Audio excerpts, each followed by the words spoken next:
Alors on veut tous avoir un chien qui a le meilleur comportement possible. Et la croyance qu'on va souvent avoir, et moi le premier, c'est de dire que si je l'élève avec la bonne méthode, ça peut être la méthode d'éducation positive qu'on met en avant sur Sentier Canin ou une autre, si je mets en place la bonne méthode et que j'y passe du temps, mon chien aura forcément un très bon comportement. Et bien en fait c'est en partie faux, parce qu'il y a une partie qu'on contrôle et il y a l'autre partie qu'on ne peut pas contrôler. Parce que ce qu'on ne prend pas assez en compte, c'est que le comportement de notre chien, en réalité, il commence à apparaître bien avant l'adoption et même avant la naissance. C'est ce qu'on va voir dans cette vidéo. Vous verrez que si vous voulez adopter un chien qui est bien dans sa tête, il y a des règles très importantes à respecter et surtout au moment de l'adoption. Le comportement de notre chien, il commence à être fixé à la période qu'on appelle la période prénatale.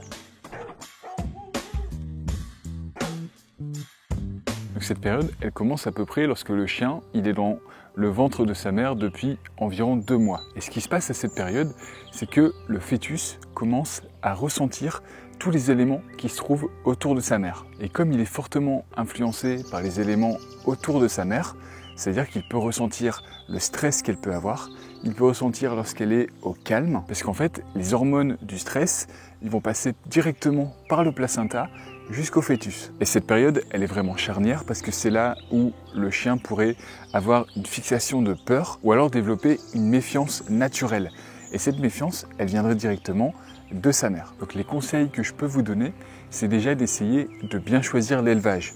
Et lorsque vous allez visiter un élevage, n'hésitez pas à aller voir le comportement de la mère. En général, on évite de faire reproduire une mère qui serait par exemple ultra stressée ou un petit peu nerveuse ou très réactive parce que ça peut se transmettre aux enfants. Donc rencontrer la mère, ça peut déjà nous donner un aperçu du comportement futur du chiot. Vous pouvez essayer de voir lorsque la mère est en gestation, est-ce qu'ils l'ont bien mis à un endroit qui est au calme? Et est-ce que vous voyez que les éleveurs, ils ont des petites attentions sur leur chien? Parce que si la mère a eu une carence affective, même chose, ça peut se transmettre sur le fœtus. Et en discutant avec les éleveurs, n'hésitez pas à leur demander s'ils ont pratiqué ce qu'on appelle le gentling. C'est le fait en fait de caresser le ventre de la mère. Ils font une sorte de massage et en fait il y a plein de bénéfices à ça. Déjà ça va développer les connexions nerveuses du fœtus, mais ça va également permettre au fœtus de commencer à s'habituer à la présence de l'homme. Donc vous voyez que étonnamment, le chien commence, même lorsqu'il est dans le ventre de sa mère, à être impacté par l'environnement qui l'entoure. Et c'est important de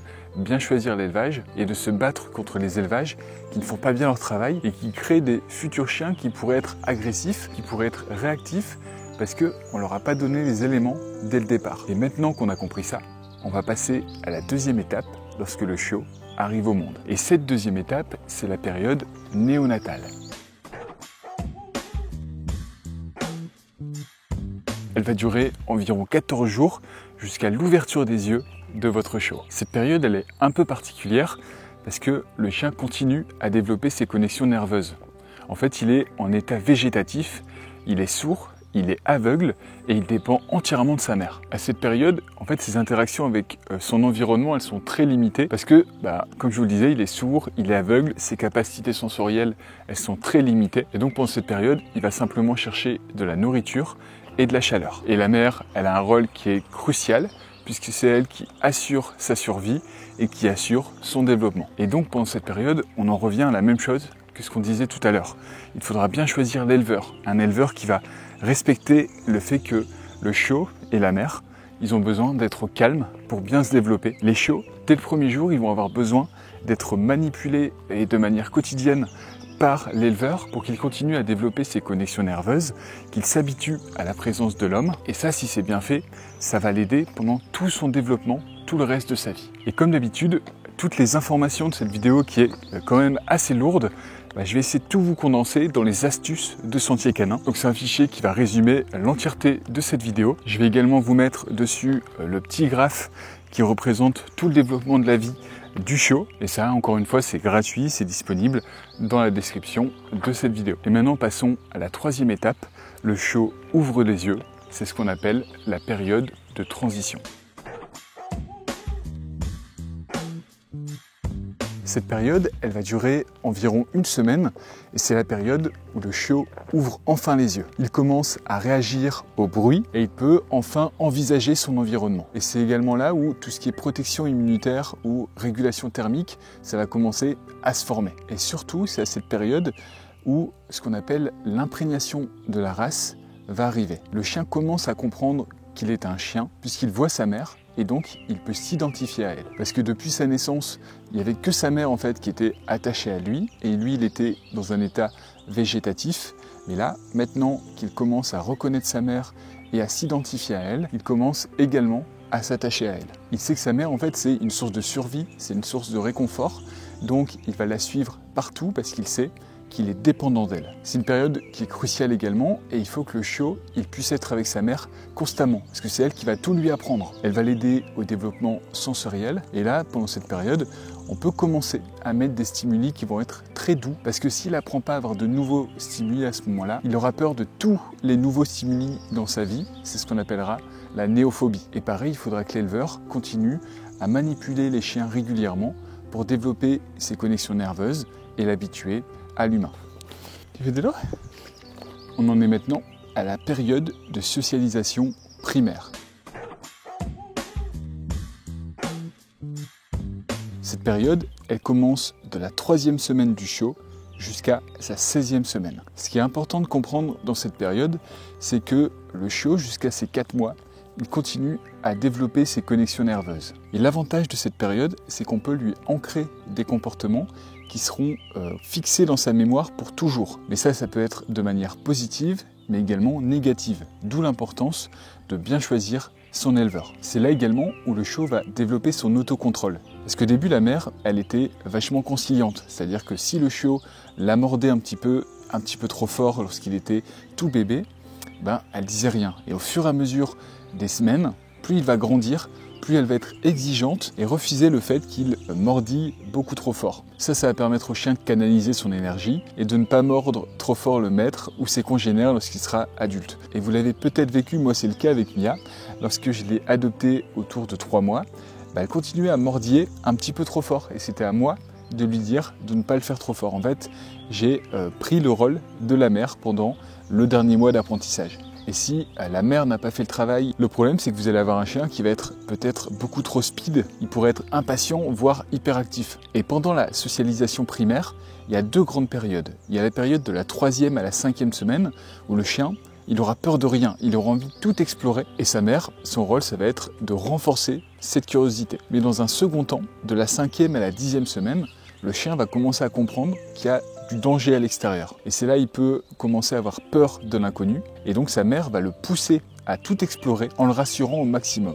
Et donc ce qui est important à cette période pour le chiot, c'est qu'on le pousse à se socialiser de manière intraspécifique, en jouant avec le reste de la fratrie, en apprenant à se jouer, à se battre un petit peu pour se socialiser avec les autres chiens. Et dans un second temps, il faut qu'il apprenne à se socialiser de manière interspécifique. Et donc pendant cette période, il faut qu'il apprenne à interagir avec un maximum d'espèces, que ce soit les chats, les humains, mais également les enfants, qui vont être un peu plus bruyants et qu'il découvre donc un maximum de choses dans son environnement. Et donc là, on revient à cette notion de bien choisir son éleveur, mais également, c'est souvent à cette période qu'on nous passe le flambeau, parce que malheureusement, souvent, les chiens sont adoptés dès la 8e semaine. Et comme je vous l'ai dit il y a quelques secondes, le chien, entre sa 5e et sa 10e semaine, il est dans sa période d'aversion.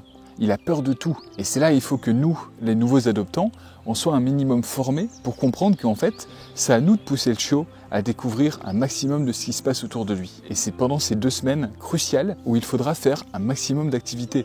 Il faudra le sortir en voiture, le porter à bras parce qu'il n'a pas son vaccin pour découvrir l'extérieur, mais essayer de lui faire découvrir un maximum de bruit, de nouveaux endroits, de personnes pour qu'il puisse au mieux se développer. Et c'est pendant cette période que le chien va développer le phénomène de double empreinte. Ce phénomène fait que vous devenez pour le chiot le nouveau référent. Il va s'attacher à vous et donc il faut vraiment prendre ce rôle au sérieux. Le chiot sait qu'il est dépendant de nous. Et la prochaine étape, ce sera la période juvénile. Et cette période juvénile, elle est très sympa parce que le chien, il commence vraiment à prendre son indépendance. La socialisation, elle va continuer jusqu'à 6 mois, mais elle sera en fait juste secondaire. Tu viens, Mia? Et ce qu'il faut vraiment que vous reteniez, c'est que la mère, elle, de façon naturelle, elle va mettre en place une distanciation naturelle avec ses chiots. Et ça dans le but qu'il ne soit pas hyper dépendant. Donc maintenant que vous êtes le référent à cet âge-là, c'est à vous de mettre en place cette distanciation pour éviter que le chien ait un hyper attachement qui va engendrer ensuite plein de problèmes de comportement, notamment des aboiements, des destructions, des mal-être également. Et ça peut également nous ramener à ce qu'on a vu tout à l'heure, la néophobie, donc le fait d'avoir peur de tout. Et ça y est, maintenant, on va rentrer dans la période de l'adolescence.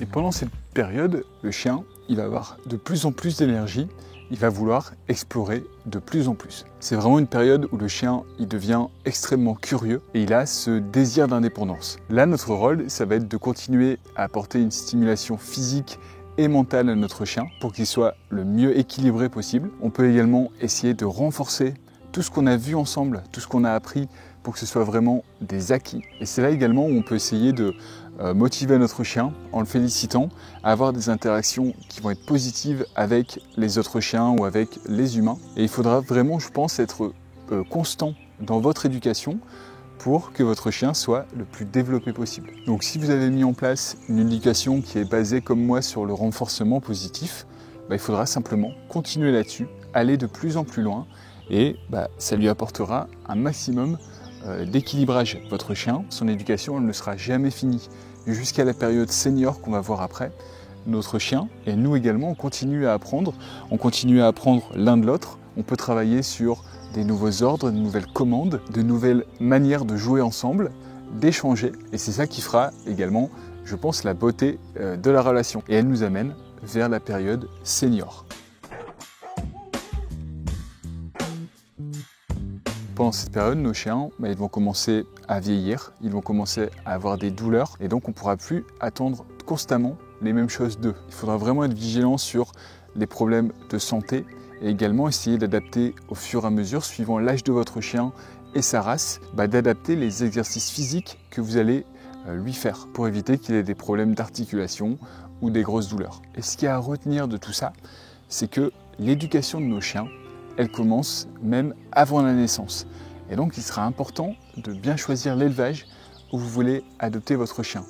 Mais il y a un revers de la médaille. Je ne veux pas qu'on pense que ça empêche d'adopter un chien par exemple à la SPA. Et même si votre chien, vous l'avez adopté alors qu'il a déjà quelques années, ça n'empêchera pas que vous deveniez son nouveau référent et donc qu'il y ait vraiment une connexion qui se fasse entre vous et votre chien. Il faut vraiment voir, je pense, ces périodes d'éducation comportementale comme des moments qu'on va partager ensemble. C'est vraiment à nous d'en faire des moments de jeu parce que notre approche, notre manière d'éduquer, la relation qu'on crée avec nos chiens, ça peut leur changer la vie et ça peut tout simplement faire qu'on a des chiens qui vont être heureux dans leur tête, bien développés et avec qui on pourra passer des super moments. Si cette vidéo elle vous a plu, n'hésitez pas à la liker, c'est ce qui me montre que je fais du contenu qui vous plaît et ça me motive à continuer. Et n'hésitez pas à nous dire dans les commentaires si vous avez eu une bonne ou une mauvaise expérience avec un élevage et quels sont vos conseils là-dessus. Voilà, j'ai pas tout dit. Le sujet de la psychologie canine et du développement comportemental, il est très vaste. Donc j'ai juste voulu apporter ma petite pierre à l'édifice. Je vous rappelle que tous les éléments de cette vidéo ont été structurés et résumés dans ce que j'appelle les astuces de sentier canin. Ça se trouve dans la description de la vidéo et ça vous apportera tous les éléments, je pense, pour faire en sorte que votre chien ait le meilleur comportement possible et qu'il soit le plus équilibré possible.